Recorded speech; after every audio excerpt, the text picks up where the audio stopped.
মুভির শুরুতে আমরা জুহি নামক একটি মেয়েকে দেখতে পাই। উপরের তলা থেকে বেশি শব্দ আসার কারণে সে অনেক বেশি বিরক্তি বোধ করছিল। তাই শব্দগুলো থেকে বাঁচার জন্য সে সাউন্ড প্রুফ ফোমগুলো এনে দেয়ালে লাগাচ্ছিল, কিন্তু সেই শব্দগুলো থামার কোনো নাম নেই। তখনই হঠাৎ করে ফোন বেজে ওঠে। ফোন রিসিভ করার পর সে অনেক অদ্ভুত অদ্ভুত শব্দ শুনতে পায়। হঠাৎ করে তার টিভিটি অন হয়ে যায়, সাথে সাথে তার টিভি এবং ঘরের লাইটগুলো অন অফ হতে শুরু করে। তখনই হঠাৎ করে সে আরো আওয়াজ শুনতে পায়, তাই সে ক্যামেরা হাতে নিয়ে শব্দের উৎস খুঁজতে বেরিয়ে পড়ে উপরের তলার উদ্দেশ্যে। এই ঘটনা কয়েকদিন পর আমরা জুহির বড় বোন জুয়াংকে দেখতে পাই। সে একটি ফ্যাক্টরিতে কাজ করে। জুয়াং হিয়ারিং এইড ছাড়া কানে শুনতে পায় না। তার কাছে ডিটেকটিভ কিমের কল আসে। ডিটেকটিভ কিম তাকে জানায় তার ছোট বোন গত 4 দিন ধরে অফিসে আসে না, আর তার বোন তার বসের কল ধরছে না। তাই বস তার বোনের জন্য একটা নিখোঁজ হওয়ার অভিযোগ জানিয়েছে। তাই ডিটেকটিভ চায় জুয়াং তার বোন জুহিকে খুঁজে আনুক এবং জুহি কোথায় আছে তা জানায়। এটি শুনে বড় বোন জুয়াং অনেক চিন্তিত হয় এবং ফ্যাক্টরির কাজ ছেড়ে তাড়াতাড়ি বাসায় চলে আসে জুহিকে খোঁজার জন্য। সেখানে গিয়ে সে দরজার উপর একটি নোটিশ দেখতে পায়, যা দরজার উপর লাগানো ছিল। নোটে লেখা ছিল, শব্দ কম করার চেষ্টা করো, শব্দের জন্য আমার কষ্ট হয়। বিষয়টা অনেক অবাকজনক, কারণ জুহি নিখোঁজ। জুহি যেহেতু নিখোঁজ, তাহলে এত শব্দ কি করবে? নোটটি পড়ে জুয়াং যখন ঘরের মধ্যে ঢুকে, সে ঘরের মধ্যে ঢুকা মাত্রই দেখতে পায় ঘরটি অনেক এলোমেলো হয়ে রয়েছে। এটি দেখে যখন সে জুহিকে কল করে, কিন্তু জুহির ফোন বন্ধ পায়। যখন জুয়াংকে চোখ পড়ে ঘরের উপর সাউন্ড প্রুফিং এর দিকে, তখন তার মনে পড়ে তারা যখন সর্বপ্রথম এই বাড়িতে উঠেছিল, তখন কিছুদিনের মধ্যেই জুহি অদ্ভুত ব্যবহার শুরু করে এবং সে দাবি করে সে নানা রকম অদ্ভুত শব্দ শুনতে পায় এই ঘরের আশপাশ থেকে। জুহির এই অদ্ভুত আচরণ দেখে বড় বোন এবং ছোট বোনের মাঝে অনেক ঝগড়া হয়। জুয়াং যেহেতু হিয়ারিং এইড ছাড়া কানে কিছুই শুনতে পায় না, তাই বাড়িতে আসা শব্দের জন্য জুয়াংকের কোনো সমস্যা হতো না। এই কারণে জুহি এবং জুয়াংকের মধ্যে অনেক ঝগড়া হতো। এই বিষয় নিয়ে তাদের দু বোনের মধ্যে অনেক কথা কাটাকাটি হয়। তার মাঝখানে জুয়াং বলে, ঘরটি টাকা জমিয়ে কিনা হয়েছে, এখন যত কষ্টই হোক না কেন এই ঘরেই থাকতে হবে। এই বিষয়টি নিয়ে তাদের দু বোনের মাঝখানে অনেক তর্ক বিতর্ক হয়। তাই জুয়াং অনেক রাগ হয়ে তার অফিসে দেওয়া ফ্ল্যাটে গিয়ে থাকতে শুরু করে। আর ছোট বোনের সঙ্গে কিছুদিন ধরে তার কথা হয় না। বর্তমান সময় জুয়াং জুহিকে খোঁজার জন্য তার অফিসে যায়। এখানে গিয়ে কিউন নামক একটি ছেলের সাথে তার দেখা হয়। সে তার বোনের কলিগ ছিল। সে তাকে জানায় তারা যখনই কথা বলতো, কথার মাঝে জুহি তাকে মাঝে মাঝেই প্রশ্ন করতো যে তার ঘর থেকে কোনো শব্দ সে শুনতে পায় কিনা, কিন্তু কিহুন কখনো ফোন থেকে অদ্ভুত অদ্ভুত শব্দ শুনতে পেত না। কিহুনের সাথে কথা বলা শেষে জুয়াং বাসায় ফিরে আসে। সে বাসায় ফিরে এসে জুহির ফোনটি খুঁজে পায়, দেখে তাতে কোনো চার্জ নেই। চার্জ করার জন্য চার্জার খুঁজতে গিয়ে সে অদ্ভুত একটি শ্যাওলা জাতীয় জিনিস তার ঘরের মেঝেতে খুঁজে পায়। জুয়াং সেই দাগটি দেখে অনেক ভয় পায়। তখনই হঠাৎ করে জুয়াং উপরের তলা থেকে জোরে জোরে হাঁটার শব্দ পেতে শুরু করে। হঠাৎ করে তার বাড়ির ইন্টারকম বেজে ওঠে। সে রিসিভ করার পর অন্য পাশ থেকে একটি লোক তাকে দরজা খুলতে বলে। তা শুনে সে ভয়ে ভয়ে দরজা খুলে সে দেখতে পায় একটি লোক দাঁড়িয়ে আছে এবং লোকটি জুয়াংকে বলে, আমি 504 নম্বর অ্যাপার্টমেন্ট থেকে বলছি, আপনারা একটু শব্দ কম করেন, আপনার শব্দের জন্য আমরা থাকতে পারছি না। কিন্তু জুয়াং বলে, আপনার কোথাও ভুল হচ্ছে, এই ঘরে কেউ থাকে না অনেকদিন যাবৎ, তাই শব্দ হওয়ার কোনো প্রশ্ন ওঠে না। কিন্তু লোকটি অনেক ক্ষিপ্ত হয়ে বলে, সেই লোকটি বলে, শব্দ কম করবে, না হলে তোমার মুখ ভেঙে ফেলবো। এই কথা বলে সে ভালোভাবে সেই স্থান থেকে চলে যায়। কিন্তু দরজা বন্ধ করার সাথে সাথে জুয়াং একটু দূরে একটি অদ্ভুত ছায়া দেখতে পায়। তা দেখে জুয়াং তাড়াতাড়ি দরজা আটকে দেয়। পরে সে জুহির ফোনটি আনলক করার চেষ্টা করে, কিন্তু পাসওয়ার্ড না জানায় সে ফোনটি আনলক করতে পারছিল না। এখন বিষয়টি অতীতে নিয়ে যাওয়া হয়। অতীতে আমরা দেখতে পাই যেখানে জুহি এবং জুয়াংকের মা বাবা গাড়ি অ্যাক্সিডেন্টে মারা গেছে। সেই গাড়িতে জুহি এবং জুয়াংক ছিল, কিন্তু ভাগ্যক্রমে তারা দুজন জীবিত বেঁচে গেছে। এই দুর্ঘটনার কারণে জুহি সুন্দর করে হাঁটতে পারে না এবং জুয়াং সুন্দর করে কানে শুনতে পারে না। তার কানে শোনার জন্য হিয়ারিং এইড দরকার পড়ে এবং জুহি খুঁড়িয়ে খুঁড়িয়ে হাঁটে। পরের দিন সে তার বোনের সম্পর্কে জানার জন্য বিল্ডিং এর গার্ডের কাছে গিয়ে প্রশ্ন করে। গার্ড তাকে জানায় যে জুহি জানতে চেয়েছিল বিল্ডিং এর কোন অ্যাপার্টমেন্ট থেকে শব্দগুলো আসছে। গার্ড তাকে আরো কিছু বলতে চাচ্ছিল, কিন্তু তখনই হঠাৎ করে একটি মহিলা আসে এবং সে অভিযোগ দেয় বিল্ডিং এর বেসমেন্ট থেকে অনেক অদ্ভুত এবং দুর্গন্ধ আসা শুরু করছে। তখন তারা তিনজন মিলে বেসমেন্টের দরজা খুলে এবং বেসমেন্টের ভিতরে যায়। ভিতরে গিয়ে দেখতে পায় সেখানে 10 বছর পুরাতন ময়লা আবর্জনা পড়ে রয়েছে। 10 বছর ধরে সেই ময়লা আবর্জনা পরিষ্কার করা হয় না, তার কারণে অনেক বেশি দুর্গন্ধ হচ্ছে এবং দুর্গন্ধগুলো বাইরে বের হয়ে যাচ্ছে।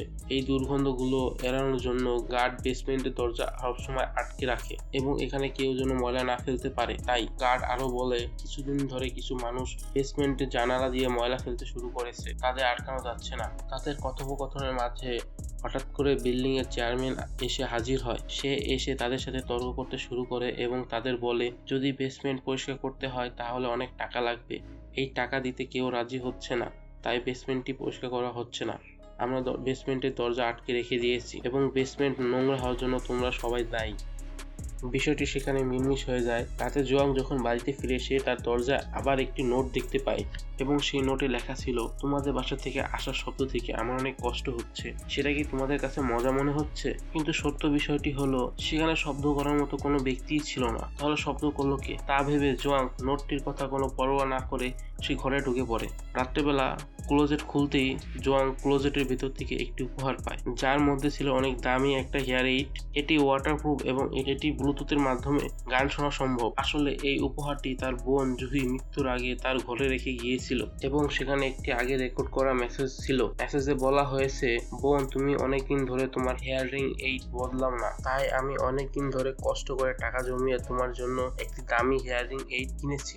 এমনকি সে জুয়াং এবং জুয়ের জন্য খাবার বানিয়েও রেখেছে। এইগুলো দেখে জুয়াং খুব কষ্ট পায় এবং কাঁদতে থাকে। ঠিক তখনই সে তার কেকের ওপর জন্ম তারিখটি দেখতে পায়। জন্ম তারিখটি দেখে সে এটিকে মোবাইল পাসওয়ার্ড হিসেবে ব্যবহার করতে যায়। তখনই মোবাইল আনলক হয়ে যায়। মোবাইল আনলক করার সঙ্গে সঙ্গে সেখান থেকে শেষ ডায়াল করা ব্যক্তিকে সে কল করে, কিন্তু তার কলটি বন্ধ দেখাচ্ছিল। তাই সে তাকে একটি মেসেজ করে তাকে কল ব্যাক করার জন্য। তাছাড়াও সে ফোনের মধ্যে অনেকগুলো অডিও রেকর্ডিং পায়। সেগুলো প্লে করে সে অনেক অদ্ভুত অদ্ভুত শব্দ শুনতে পায়। হঠাৎ করে সে কারো ধীরে ধীরে কথা বলার শব্দ পায়।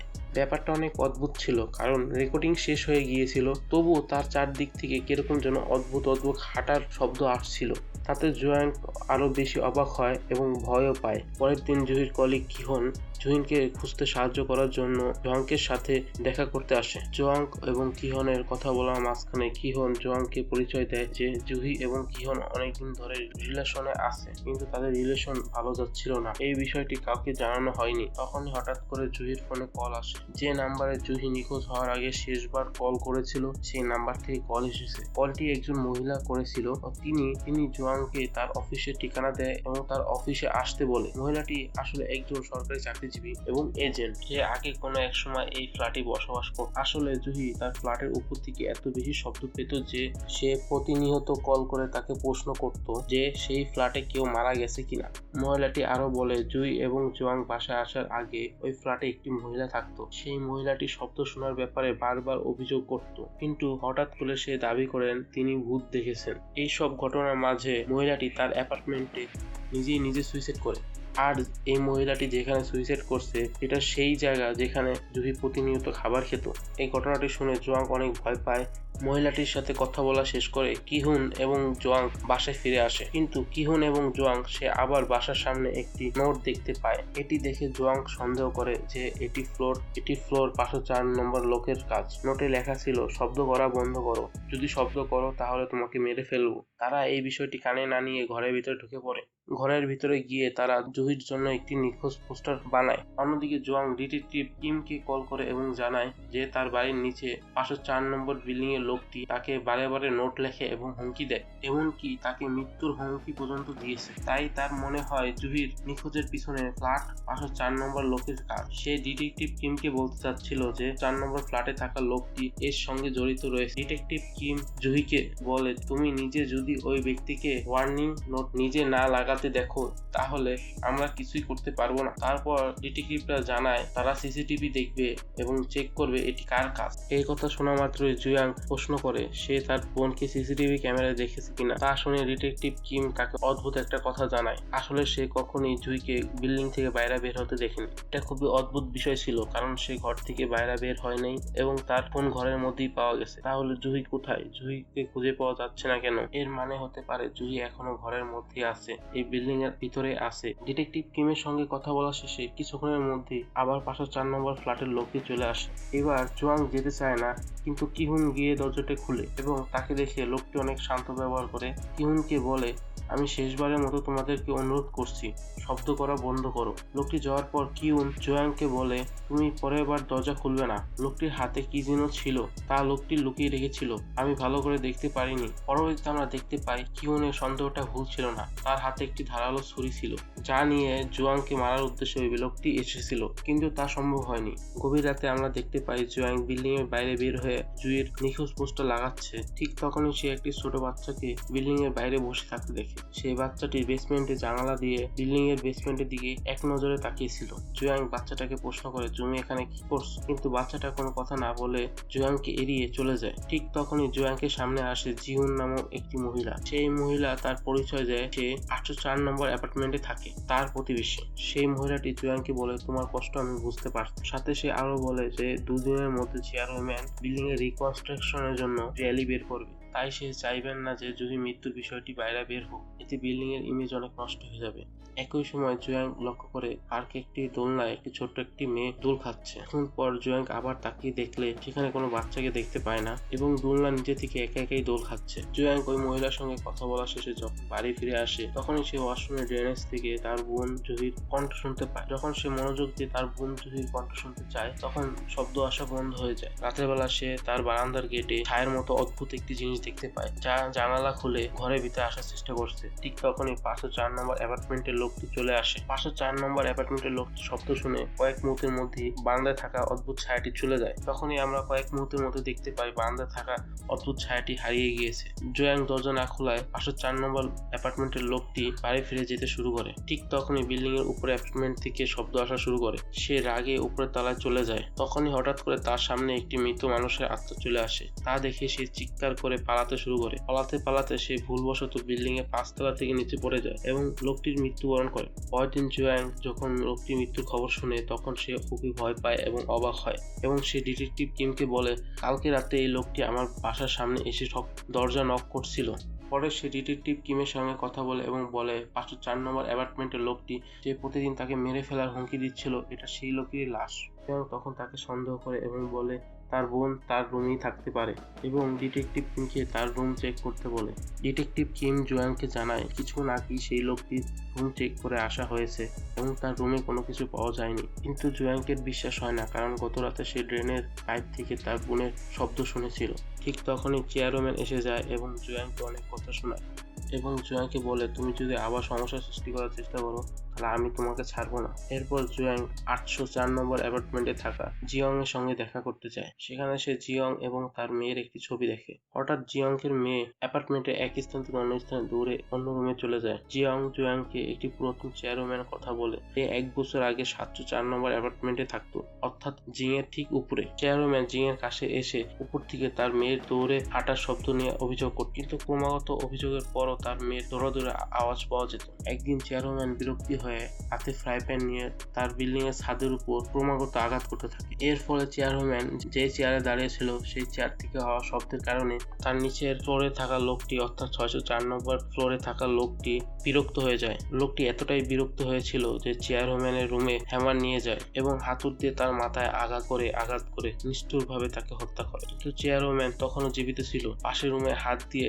কড়া নাড়ছিল এবং শব্দ করছিল। কিন্তু আশেপাশের প্রতিবেশীরা মনে করছে যে এটা বিল্ডিং এর অন্য কোনো শব্দ, তাই তারা শব্দটি এড়িয়ে যায়। পরবর্তীতে চেয়ারম্যান কষ্ট পেতে পেতে আস্তে আস্তে মারা যায়। যে ব্যক্তি চেয়ারম্যানকে হত্যা করেছিল তাকে আর কোনোদিন খুঁজে পাওয়া যায় নাই এবং তাকে কোনো ব্যক্তি কোনোদিনও দেখে নাই। তখন জিয়ং জিজ্ঞেস করে তার উপরের ফ্লোরে 704 নম্বর অ্যাপার্টমেন্টে কে থাকে। জিয়ং বলে এখন সেখানে কেউ থাকে না। একথা শুনে জিয়ং অনেক অবাক হয়ে যায়, কারণ তাদের অ্যাপার্টমেন্টের উপর থেকে অনেক শব্দ আসতো। জিয়ং কোনোভাবেই ভাবতে পারে না এবং বুঝতে পারে না। সে বাড়ি ফিরে আসে। বাড়ি ফিরে আসার পর সে কিহুনকে 704 নম্বর অ্যাপার্টমেন্টের ঘটনার তথ্য বের করতে বলে। কিহুন তাকে জানায় যে হত্যাকারী যখন চেয়ারম্যানকে মারে তাকে শেষবারের মতো সিসিটিভি ক্যামেরাতে দেখা গিয়েছিল, তারপর তাকে আর দেখা যায়নি। এখনো কোনো প্রমাণ নেই যে হত্যাকারী বিল্ডিং থেকে বাইরে বের হয়েছে, তাই তারা সন্দেহ করে বিল্ডিং এর বেসমেন্টে কোনো লোক লুকিয়ে রয়েছে, কারণ বিল্ডিং এর বেসমেন্টে এতটাই দুর্গন্ধ আসে কারণ সেখানে কোনো মানুষ যায় না। এখানে যদি কোনো মানুষকে লুকিয়ে রাখা হয় তাহলে তাকে আর কোনোদিনও খুঁজে পাওয়া যাবে না। তাই তারা দুজন মিলে প্ল্যানিং করে যে বিল্ডিং এর বেসমেন্টে আসবে। তাদের ধারণা সম্ভবত জুহিকে কেউ ওখানে আটকে রেখেছে, তাই তারা তালা ভেঙে বেসমেন্টের মধ্যে ভিতরে ঢোকা মাত্রই তারা বুঝে যায় বেসমেন্টটা অনেক বড়, তাই তারা দুজন আলাদা হয়ে খুঁজবে। জুহিকে খুঁজতে খুঁজতে জুয়াং একটি ড্রয়িং বুক খুঁজে পায়। এখানে জুহি, জুয়াং এবং তার বাবা মার ছবি ছিল। পরবর্তী পৃষ্ঠায় তারা সকলে আনন্দে একসাথে গাড়িতে করে ঘুরতে বের হয়েছিল। তার পরবর্তী পৃষ্ঠায় জুয়াং গাড়ির স্টিয়ারিং ঘুরিয়ে ফেলে, যার কারণে তাদের গাড়ি অ্যাক্সিডেন্ট হয়। আসলে এই কারণে তারা তাদের বাবা মাকে হারিয়েছিল। ঠিক তখনই হঠাৎ করে জুহির কণ্ঠ ভেসে ওঠে, সব তোমার ভুল ছিল। জুয়াং এই কথা শুনে ঘুরে দাঁড়ায়, কিন্তু আশেপাশে কেউ ছিল না। এরপর জুয়াং ড্রয়িং বুকের দিকে আবার তাকালে সে দেখতে পায় ড্রয়িং বুক সম্পূর্ণ খালি এবং সাদা, সেখানে কোনো কিছু লেখা নেই। নিজেকে সামলে জুয়াং জুহিকে আবার খুঁজতে শুরু করে। তখন সে একটি গেট দেখতে পায়, যার ভিতর দিয়ে একটি রাস্তা গেছে। তখনই কিহুন বেসমেন্টের ভিতরে একটি লাশ দেখতে পায়। লাশ দেখে কিহুন ভীষণ ভয় পেয়ে যায়, কিন্তু লাশের কাপড় দেখে সে বুঝে যায় এটি ওই খুনির লাশ। পরবর্তীতে কিহুন বুঝে যায় বেসমেন্ট থেকে আসা দুর্গন্ধ ময়লা থেকে বেশি সেই লাশ থেকে আসছিল। লাশ দেখে কিহুন এটিকে ক্যামেরায় বন্দি করতে শুরু করে, কিন্তু তখন হঠাৎ করে চারদিক থেকে অনেক শব্দ আসতে শুরু করে, যার কারণে কিহুন পজেসড হয়ে যায়। অন্যদিকে জুয়াং কিহুনকে খুঁজতে খুঁজতে সেই স্থানে আসে, কিন্তু কিহুন জুয়াংকের উপর আক্রমণ করতে শুরু করে। কিন্তু যে কোনোভাবে জুয়াং নিজেকে বাঁচিয়ে বেসমেন্টের জানালার কাছে চলে আসে। তখনই কিহুন তাকে টেনে বেসমেন্টের ভিতরে আনার চেষ্টা করে, কিন্তু ভাগ্য ভালো যে কিহুন তাকে ভিতরে টেনে নেওয়ার আগে চেয়ারম্যান চলে আসে এবং তাকে টেনে বাইরে বের করে। পরবর্তীতে যখন জুয়াং চোখ খুলে তখন সে নিজেকে চেয়ারম্যানের বাসায় খুঁজে পায় এবং সে ওই জায়গায় চেয়ারম্যানের ছেলেকেও দেখতে পায়। জুয়াং চেয়ারম্যানের ছেলেকে বারে বারে ডাকছিল, কিন্তু সে শুনছিল না। পরবর্তীতে চেয়ারম্যান এসে জানায় তার ছেলেও হিয়ারিং এইড ছাড়া কিছু শুনতে পায় না, ঠিক একদম জুয়াংকের মতো। জুয়াং চেয়ারম্যানকে ধন্যবাদ জানায় এবং চেয়ারম্যানকে বলে, আমি এখন পর্যন্ত বিল্ডিং এ মাত্র দুটি বাচ্চাকেই দেখেছি। বাচ্চা দুটি হলো একটি চেয়ারম্যানের ছেলে, অন্যটি 804 নম্বর অ্যাপার্টমেন্টের মহিলার মেয়ে। এটি শুনে চেয়ারম্যান অনেক শক হয়ে যায় এবং অবাক হয়ে যায়, কারণ চেয়ারম্যান জানে তার মেয়ে অনেক আগে একটি গাড়ি দুর্ঘটনায় মৃত্যুবরণ করে। চেয়ারম্যান জুয়াংকে এই বিষয়ে জানায়। জুয়াং চমকে যায়, কারণ সে যখন তার বাড়িতে গিয়েছিল সে নিজেই একটি মেয়েকে দেখেছিল।